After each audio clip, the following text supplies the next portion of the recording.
Welcome to another edition of Plugin Police. Today we're going to have a look at music production in Linux, in the free operating system Linux. There's several ways you can go to start producing and being creative in Linux. Me myself, I started on Windows. I've been many years away from Windows than I was on Linux. And the program I used the most was, the operating system I used the most was Ubuntu Studio. That's the one I have used the most. It's because I've done already several times also installing like a Debian or any other Linux distro, and then just install all the music software on top of it. It works very well also, Debian being very stable operating system. But the best results I always had with Ubuntu Studio, because Ubuntu Studio is, first it has everything you need for audio, photo and video productions already installed within the OS, so you don't need to install extra things. You get everything out of the box basically. And then also it's because Ubuntu Studio is it has a very special kernel, which it's a low latency kernel that they have specifically designed for this, to have very low latency in audio production. So that is why I really recommend Ubuntu Studio.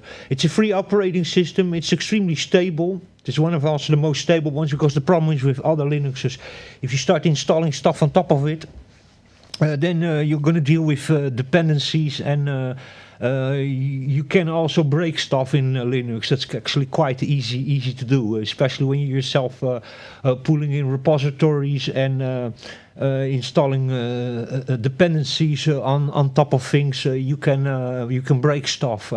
So that's why, as one solution out of a box where you have everything you need, and then you can still install some third-party things if you need them, but you have everything you need for music production in one package, and that is Ubuntu Studio, the official studio version of Ubuntu for creative people, they call this. So you can do record, mix, master, raster, vector, 3D modeling, animate,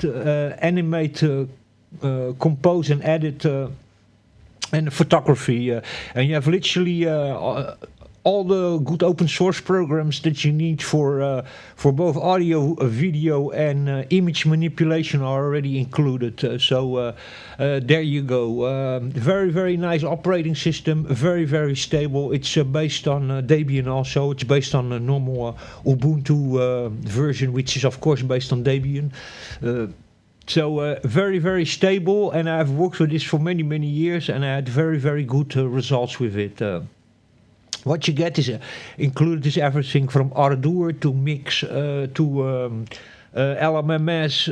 You get the GIMP shop, of course. You get Blender. You get several video editing programs, and then there's a couple of them that are not pre-installed, or maybe they're now already in the latest version. I haven't used it for a couple of months, but you have yourself, many times you have to still install OBS, but that's about it, you know. For the rest you have everything you need, so I can highly recommend. Extra programs you need, you can just find it in the software store, or just sudo apt get install, and then see if it pops up. If it doesn't, go to the website of the program you need and install not the dependencies, but install the how do you call that? The repository. Sometimes you can't find a program in sudo apt-get or in the Ubuntu store, in the software store, and then you can just look for how do you call that?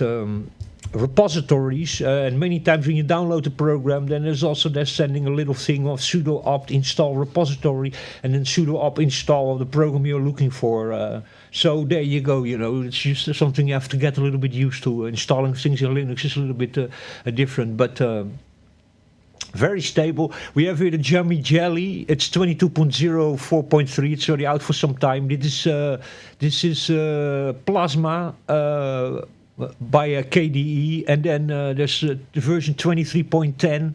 That is Mantic Minotaur. Never pay attention to the names of the distributions. They have always crazy code names, very strange code names always. I don't know where this is based upon, but must be also based on KDE Plasma. So there you go. let me see if I can see here what's on the 23.3 release.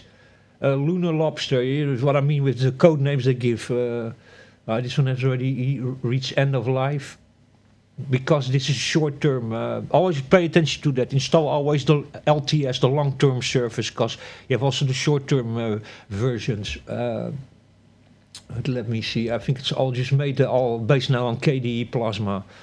So I don't even think there's so many other desktops. Of course, you deal with Linux. You can always change the desktop. So this is, for example, a KDE Plasma, but you can just yourself install another desktop environment like XFCE or how do you call that? Can change it to all sorts of other kinds of desktop environments that are available.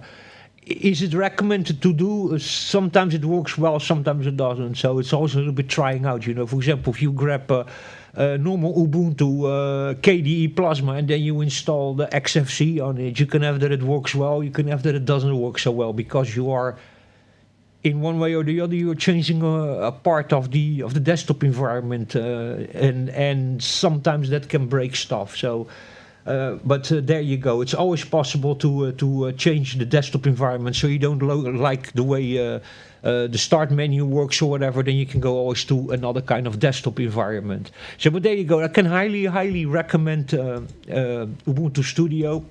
So you got the audio stuff over here. Then you got.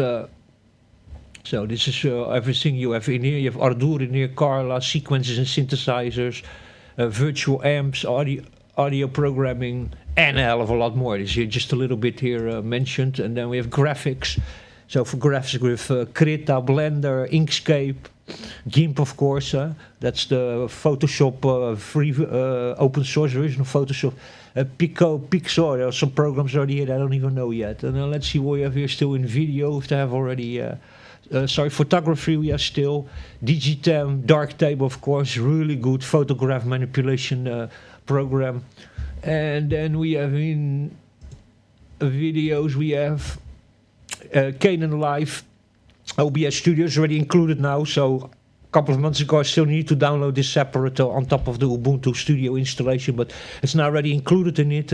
FFmpeg and then a hell of a lot more programs. One of the most feature-rich programs, one of the operating systems that you install and you have even much more than you really need, and that's why I think it's such a good starting point, and also because it's a low latency kernel operating system, so you can in other if you use other Linuxes and you start installing audio programs on top of it, you can start dealing really with latency issues. So that's why I recommend also Ubuntu Studio, and then you can yourself change the desktop environment from KDE Plasma to something else, to XFCE or Manjaro or whatever. You have so many different desktop environments. You have how do you call that? Linux Mint environment. So there's you can go so many ways. There's so many different desktop environments.